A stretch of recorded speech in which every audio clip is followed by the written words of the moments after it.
What's up, YouTube? Sorry I cut you off at that last video. Like I said, I'm trying to keep it within the 10-minute ranges that YouTube has for the videos because it's really annoying to upload them if you don't. So I tried to cut it off like after I got done talking about the reptile, so it kind of looked like I planned it, but I really didn't. But yeah, so we're gonna move on to like the supplies I use, and I'm just filming Caesar. He's just chilling out, walking around. But yeah, just some of the supplies I use is like my cleaning supplies and everything. I got my mister. You can get them. It's like a Zilla mister or something like that. You can get them at just any Petco. I got paper towels and hand gel. Or hand sanitizer. That's always good to have around to just keep yourself sanitized, spreading all them germs, especially when you handle different lizards. It's if they're not properly quarantined, it's good to make sure you stay clean so you're not spreading germs. But yeah, that's that stuff. And then I got my scale that I use for weighing. You can get these at Walmart for like 10 or 15 bucks. You just want to make sure it measures in grams or whatever. And it even tells you hello. How nice. But yeah, just get yourself a scale that measures in grams. I got my notepad and a pencil, or not a notepad, but a little sticky thing of sticky notes so I can stick them on the thing when I need to, I write on there clean or something. And I just got some feeding utensils, and I got my Rapashi Crested Gecko diet, which I feed I feed Bosco and all my other crested geckos. And then I supplement all my leopard geckos with Reptile calcium with vitamin D3, and then they get Herptivite on the weekends. But I keep it in the tank all the time, which I know a lot of you people are freaking out right now. Oh, that's so bad for them, they'll overdose. But they really won't. I agree with David from David's Fine Geckos. We share the same philosophy that everything needs D3, the processed calcium, and they know how much they need, and they'll look it up. And so yeah, I just dust their mealworms with it, and I keep a little cap full like that in their tank, and they look it up as they need it. And I've been using it for 3 or 4 years and never had any problem.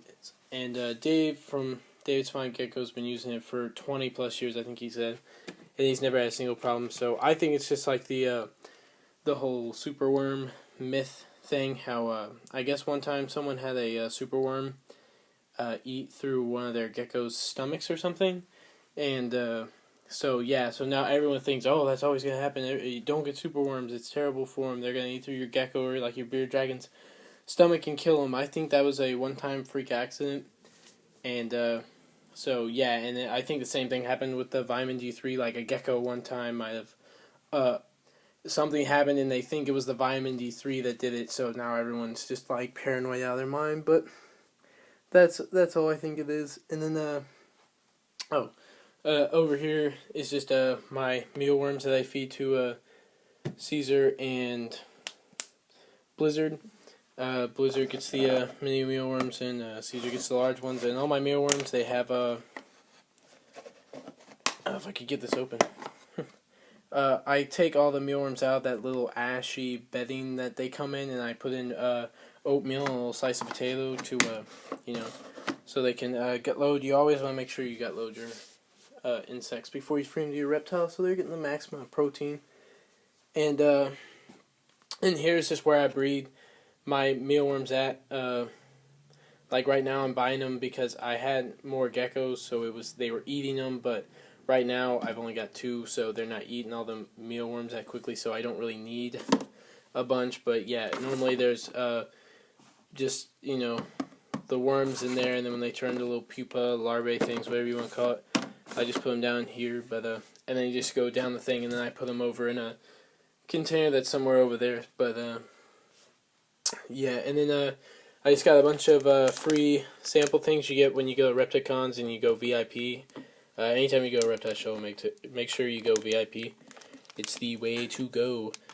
But yeah, they give you all these samples like Reptivite. I've never actually used one of these. I don't even know if it's any good or not.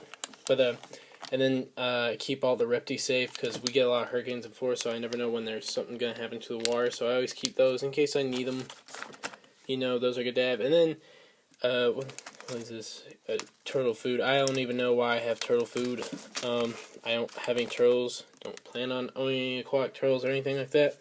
I probably just kept it for Craigslist, but that always kind of disappointed me. You go to Repticon and you get the little gift bag, and it's got like one thing you can actually use, like the Reptivite and the ReptiSave. Those are good, but the rest of it, it's like they give you like a billion things of all these different turtle foods, and then a bunch of different like hermit crab foods.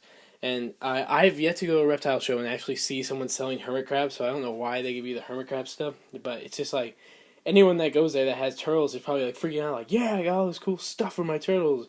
But the rest of us, we're just like, oh, great, just a bag we get to carry around, awesome. So that's kind of annoying. But yeah, that's my that's all that supplies. And then moving on down here, we got in this drawer, this pull-out drawer. What is that?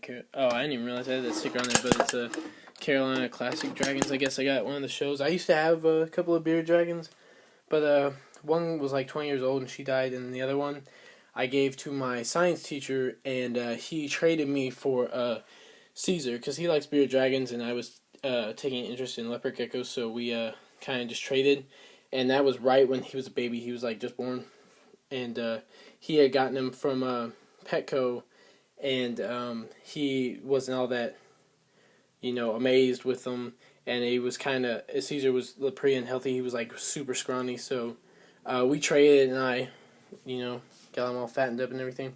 But yeah, just in here is my supplies drawer. We just got, I don't know, we got some silicone glue, thermometer, hot glue gun. That's always good stuff to have when you're messing with reptiles. Stuff for your cages, or like if something breaks. And little field collecting jars, like when we go around catching scorpions and spiders and stuff, you can put them in there. Just to, little field collecting box. Calculator, because I'm retarded. So I need this for when I do math, like messing around with the numbers and budgeting my money when I go to shows and stuff. Mealworm sifter, some plastic bags for, just picking up shits. And great stuff foam. This stuff is awesome. It's good for like if your tank accidentally cracks or something, or you can make the cool backgrounds with it, and hides and stuff. Just you want to make sure you wear gloves, because this stuff is extremely sticky, and if you get it on your hands, it will not come off for several months. And I found that out the hard way because I did not wear gloves because I thought this can is dumb. It doesn't know what it's talking about. It can't boss me around. So I used it without gloves, got some on my hands, stayed there for about 2 months. And if you want to know what it's like having great stuff on your hands, which you, by the way, cannot wash off with water, it only makes it worse, put tree sap on your hands, and that's what it's like, but for about 2 months' time. Having tree sap on your hands will drive you nuts after like 2 minutes. But that stuff, you gotta leave, it's just on there for 2 months. There's no way to get it off unless the only way the can actually says you can get it off is surgically removing it.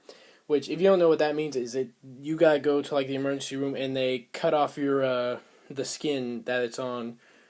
So yeah, so that I wasn't too crazy about that idea. So I was just pretty much stuck with it. So yeah, just make sure you wear gloves when you wear that.